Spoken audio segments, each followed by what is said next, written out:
Hello! எங்க வீட்டுக்கு திடீர்னு கெஸ்ட் வந்துட்டாங்கங்க. சரி வந்தவங்களுக்கு மனசார சமைச்சு, வயிறார சாப்பாடு போட்டு அனுப்புறதாங்க நம்ம முறை.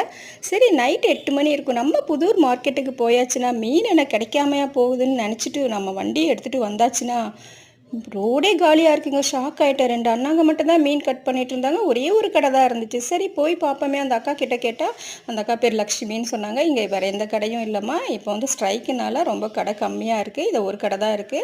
வாங்கிட்டு போங்கன்னாங்க. சரி சொல்றாங்களேன்னு சொல்லிட்டு பார்த்தா, நிஜமாலுமே ஃப்ரெஷ்ஷா இருந்ததுங்க. நான் இந்த தேங்காய் பாறை தான் வாங்கினேன். 2 கிலோ தேங்காய் பாறை, 1 கிலோ மத்தி வாங்கினேன் குழம்புக்கு.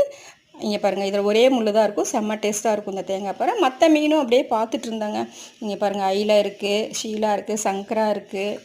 இங்கே பாருங்கள், இது அயிலை. இது வந்து ஒரு புதுசாக இருக்கேன்னு சொல்லிட்டு அந்த அக்காட்ட கேட்டாச்சுன்னா, இது வந்து அப்படி ஸ்டார் ஃபிஷ் மாதிரியே இருக்குன்னு குட்டி பாம்ப்ளெட் மாதிரி இருந்தது. தட்டையாக இருந்தது. இது சதை கம்மியாக இருக்குமா, ஆனால் டேஸ்ட்டாக இருக்கும். முள் கொஞ்சம் அப்படி இப்படின்னு தான் இருக்கும் அப்படின்னாங்க.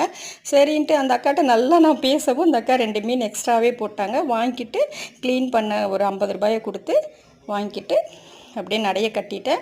நம்ம வீட்டில் இன்றைக்கி மத்தி மீன் குழம்பு, தேங்காய் பாறை ஃப்ரை. வாங்க சாப்பிடலாம். நம்ம சேனல்ஸ் பிடிச்சிருந்தா சப்ஸ்கிரைப் பண்ணுங்கள். தேங்க்யூ. Sign of.